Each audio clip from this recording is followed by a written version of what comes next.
नमस्ते छात्रों, ऑनलाइन अध्ययन अध्यापन में आपका स्वागत है। आज हम कक्षा 8वीं हिंदी सुलभ भारती में से दूसरी इकाई का पाठ 5 संतवाणी की जानकारी लेंगे। रचनाकार है संत मीराबाई गोस्वामी तुलसीदास। पहले हम संत मीराबाई का परिचय करते हैं।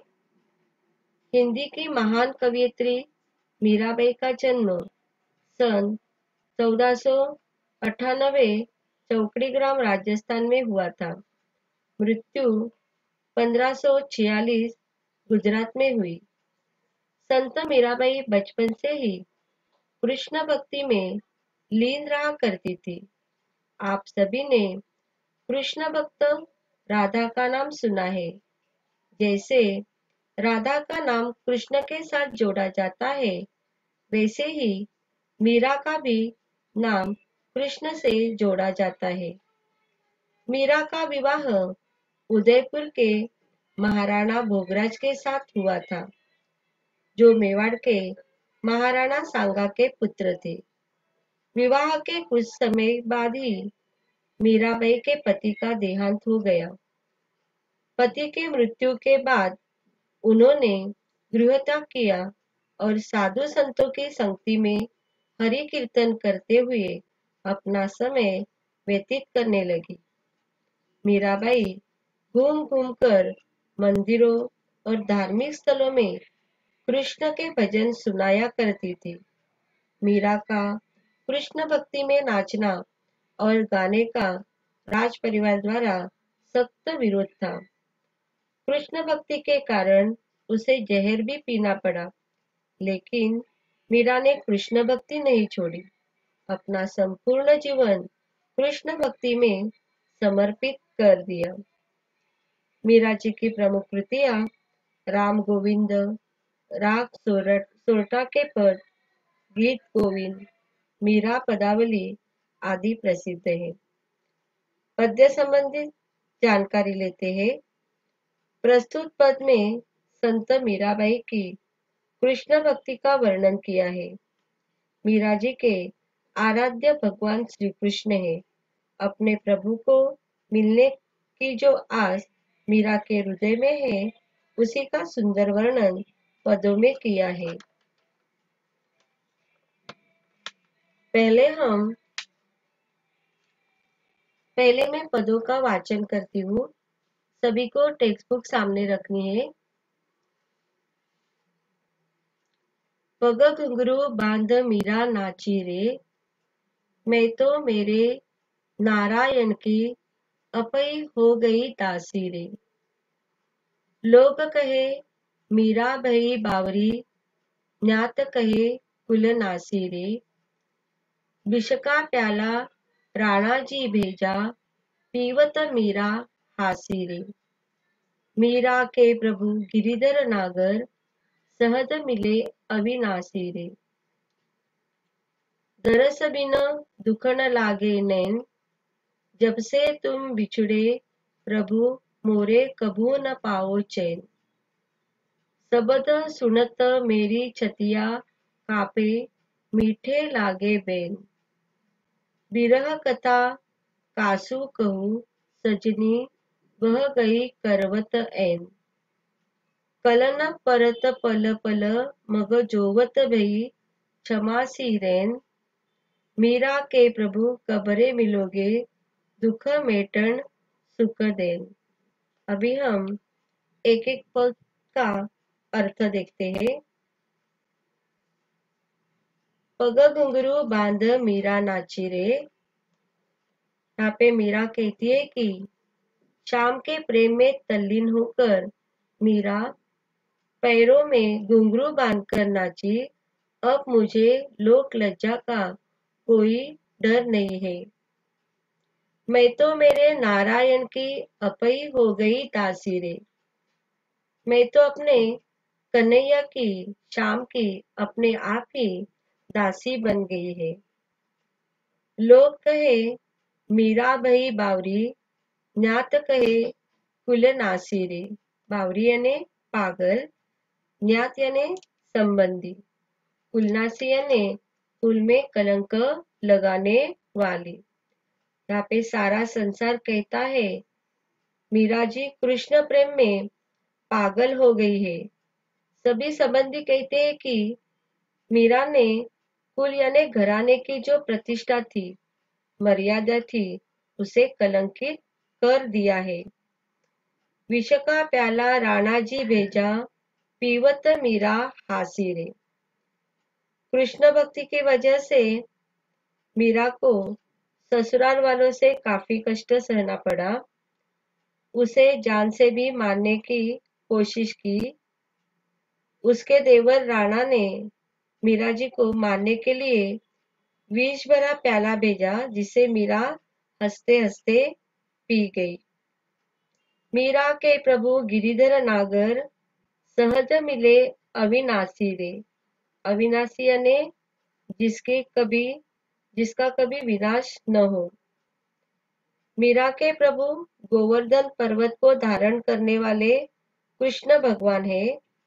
मीरा को बड़ी सरलता से ऐसे प्रभु मिल गए हैं। दरस बिन दुख न लागे नैन। दरस मतलब दर्शन, बिन यानी बिना, दुखन यानी दुखने, लागे यानी लगे, और नैन यानी आंखें। यहाँ पे मीरा कहती है कि प्रभु आपके दर्शन के अभाव में मेरे नेत्र अत्यधिक दुखी है। जब से तुम बिछुड़े प्रभु मोरे कभू न पाओ चैन। मोरे यानी मेरे, कभू यानी कभी भी। मीरा कहती है स्वामी जब से तुम्हारा वियोग हुआ तब से मैं शांति नहीं पा सकी। शब्द सुनत मेरी छतिया कापे मीठे लागे बैन। शब्द यानी शब्द, सुनत यानी सुनते, बैन यानी वचन बोल। मैं आपके लिए व्याकुल हूँ, परेशान हूँ।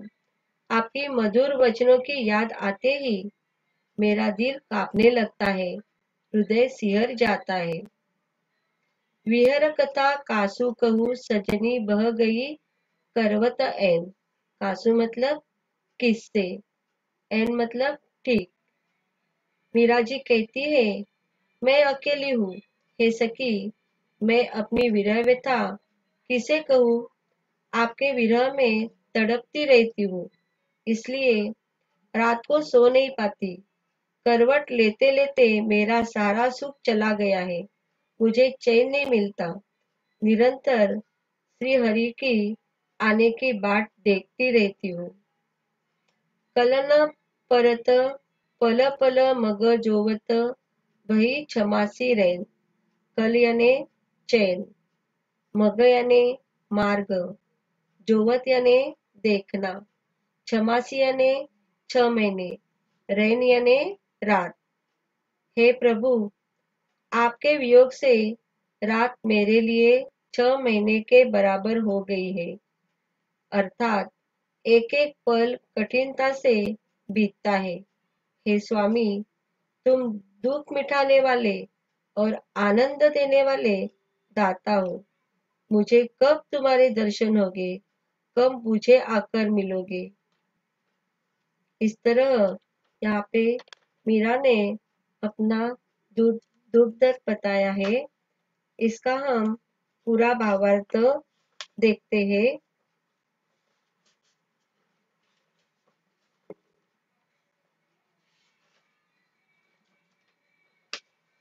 भावार्थ है प्रस्तुत पद में मीराबाई कहती है पैरों में घुंघरू बांधकर मीरा नाच रही है। मैं स्वयं नारायण की दासी बन गई हूँ। लोग कहते हैं कि मीरा बावरी हो गई है। सगे संबंधी कहते हैं कि मीरा कुल में कलंक लगाने वाली बन गई है। राणा जी ने विष का प्याला भेजा, जिसे मीरा हंसते हंसते पी गई। मीरा कहती है कि मेरे अविनाशी ईश्वर, गोवर्धन पर्वत उठाने वाले मेरे प्रभु कृष्ण सहज ही मिलेंगे। दूसरा पद देखते हैं। मीराबाई कहती है कि प्रभु के दर्शन बिना मेरी आंखें दुखने लगी है। हे प्रभु, जब से आप बिछड़ गए हैं, तब से मुझे कभी शांति नहीं मिल रही है। कोयल, पपीहे के मीठे शब्द सुनते ही हृदय कांप उठता है और व्यंग के कठोर शब्द भी मीठे लगने लगे हैं। गोविंद के विरह में तड़पती रहती हूँ। रात में नींद नहीं आती, करवट बदलती रहती हूँ। हे सखी, विरह के इस दुख को किससे कहूँ। रात दिन चैन नहीं मिलता है। लगातार हरि के आने का रास्ता देखती रहती हूँ। रात मेरे लिए 6 महीने के बराबर हो गई है। मीराबाई कहती है, हे प्रभु, तुम मेरे दुख मिटाने वाले और आनंद दाता हो।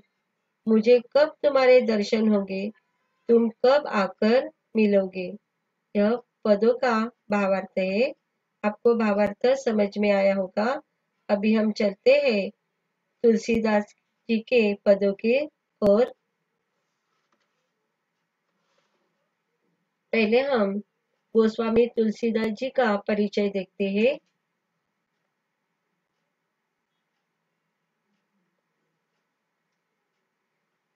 गोस्वामी तुलसीदास जी का मूल नाम राम बोला था। वे हिंदी साहित्य के महान कवि थे।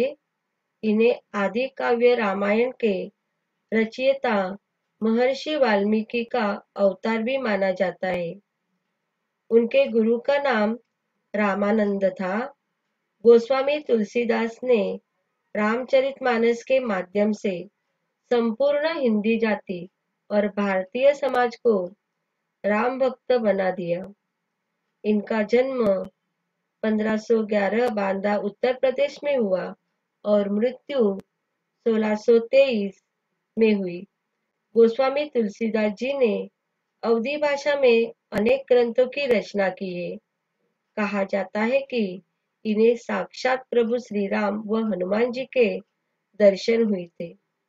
इनकी प्रमुख रचनाएं हैं रामचरितमानस, विनय पत्रिका, दोहावली, कवितावली, जानकी मंगल आदि कृतियां प्रसिद्ध है। प्रस्तुत पद्य के बारे में जानकारी लेते हैं। प्रस्तुत पद कवितावली से लिए गए हैं। यहाँ सीता जी की थकान, श्री राम की व्याकुलता, शरीर सौष्ठव का बड़ा ही सुंदर वर्णन किया है। पहले मैं तुलसीदास जी के पद का वाचन करती हूँ। पुरते निकसी रघुबीर बंधु, धरी धीर दये मग मैं डग द्वय, जलकी भरी बाल कनी जलकी, फूट सुखी गए मधुरा धरवे, फिर बुझती है चलो ना अब केतकी केतिक, पर्णकुटी करियो की तहवे, तियकी लकी आतुरता पिय की, अखिया अति चारु चली जलच्वय, जलको गए लखन है लरिका, परिको पिए छाह घरी कहे ठाड़े, पोछी पशुओ बयारी करो, अरु पावो पखारियो भूपरी ढाड़े ढाड़े, तुलसी रघुबीर प्रियाश्रम जानी के, बैठी विलंब लो कंटक काढ़े, जानकी नाहको नेहू लको, पुलको तनु बारी बिलोचन गाड़े। गोस्वामी तुलसीदास। अभी हम काव्य पंक्ति का सरल अर्थ देखते हैं। पुरते निकसी रघुबीर बंधु, यहाँ पे पुरते यानी नगर, निकसी यानी निकली, रघुबीर यानी श्री राम। यहाँ पे यह प्रसंग राम, सीता और लक्ष्मण 14 वर्ष का वनवास काटने के लिए अयोध्या नगरी से प्रस्थान कर रहे हैं। तभी कहा है कि राम, सीता और लक्ष्मण अयोध्या नगरी से बाहर निकले हैं, उन्होंने अयोध्या नगरी से बाहर कदम रखा है। धीरे धीरे धीरे दये मग में डग द्वय। दये मतलब रखे, मग मतलब मार्ग, डग मतलब कदम, द्वय मतलब दो।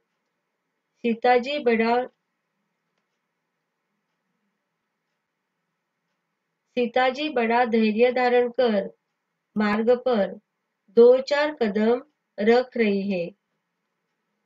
झलकी भरी भाल कनी झलकी, झलकी मतलब दिखाई, भाल यानी माथा, कनी यानी बूंदे।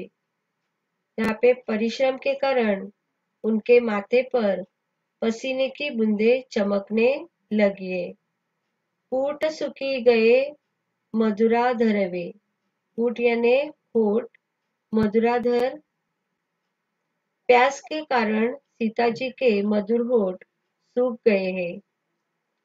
फिर बुझती है चलो ना अब केतिक, बुझती मतलब पूछना, केतिक मतलब कितना।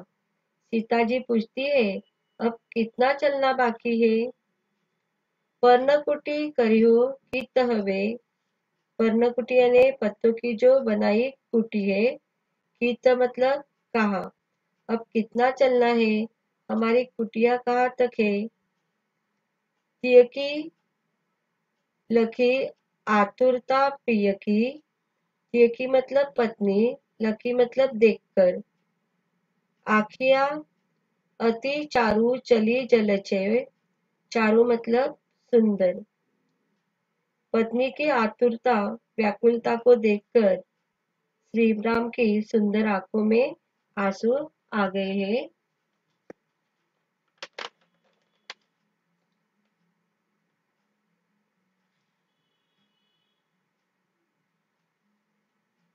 भावार्थ देखते हैं यहाँ पे हम।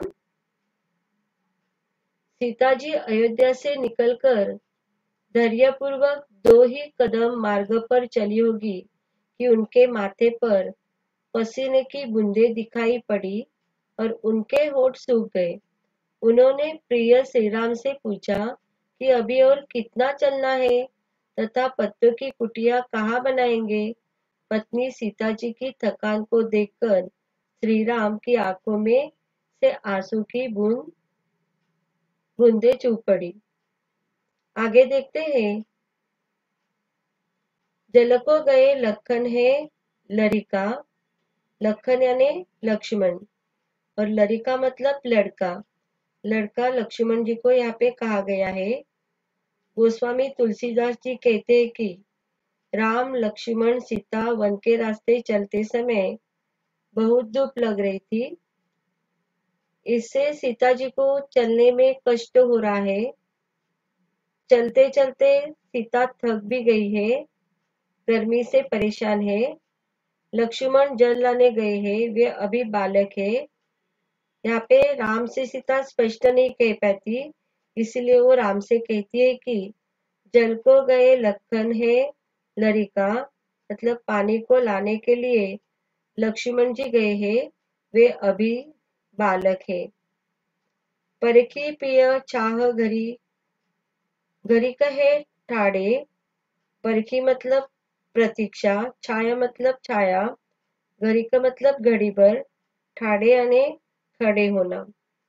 यहाँ पे सीता को बहुत तकलीफ हो रही है और लक्ष्मण पानी लाने के लिए गए हैं। प्रिय थोड़ी देर हम पेड़ के छांव में खड़े होकर लक्ष्मण का इंतजार कर लेते हैं, इसे राम सीता को कहते हैं। पोची पशुए बयारू करी, पोची यानी पूछना, पशुए मतलब पसीना, बयारी मतलब हवा। यहाँ पे पोछी पशुए यानी श्री राम जी का पसीना पोंछकर बयारी करी यानी उनको हवा करने लगे। कौन करती है? सीता करती है। अरुपाय पकड़ी हो भू भरी ढाड़े, गर्मी का मौसम है, सूर्य की तपती किरणों से रेत गर्म हो गई है और गर्म रेत में चलने के कारण पति के जलते पैरों को सीता क्या करने लगी है? धोने लगी है। तुलसी रघुबीर प्रिया श्रम जानी के, श्रम मतलब यहाँ पे थकान है। तुलसीदास कहते हैं कि श्री राम तो अंतर्यामी है, आदर्श पुरुषोत्तम राम है। तो राम जो है सीता का श्रम यानी थकान को जान लेते हैं कि सीता जो है वन के रास्ते से चलते चलते यहाँ पे थक गई है। तो क्या कहते हैं?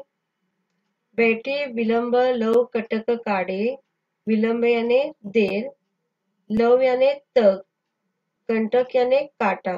तो राम ने जब सीता को श्रम करते देखा तो बहुत देर तक सीता के पैरों में जो कांटे चुभ गए हैं उसे कांटे को निकालते हैं। राम भी सीता के कष्ट को समझते हैं। यहाँ पे पुलक्यो तनु बारी बिलोचन बाड़े, जानकी नाह को नेहू लखो, नाह मतलब राम को कहा गया है और नेहू मतलब प्रेम। पुलको तनु बारी बिलोचन बाड़े, पुलको मतलब पुलकित, तनु यानी शरीर, बारी यानी आंसू, बिलोचन मतलब आंखें और बाड़े मतलब बहना, निकलना। यहाँ पे तुलसीदास जी कहते हैं कि सीता अपने आदर्श पति के प्रेम को देखती है तो पुलको तनु यानी उनका शरीर आनंद विभोर हो जाता है। राम के स्नेह को देखकर सीता के आंखों से आंसू बहने लगते हैं। इस प्रकार यहाँ पे राम और सीता वन के रास्ते से जा रहे थे और कष्टों को झेल रहे थे।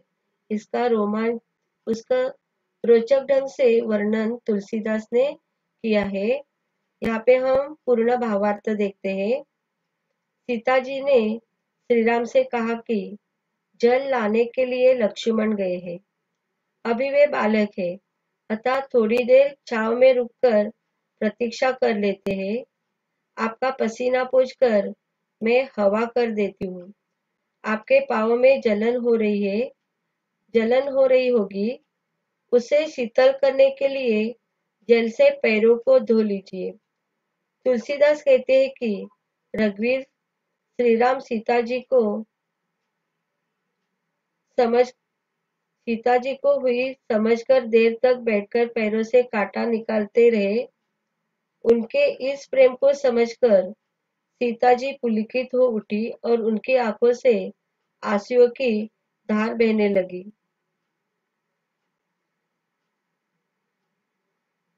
बच्चों, आपको कविता समझ में आई होगी ऐसी मैं उम्मीद करती हूँ। नीचे शब्दार्थ दिए हैं, आपको शब्दार्थ नोटबुक में लिखकर लेना है।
धन्यवाद।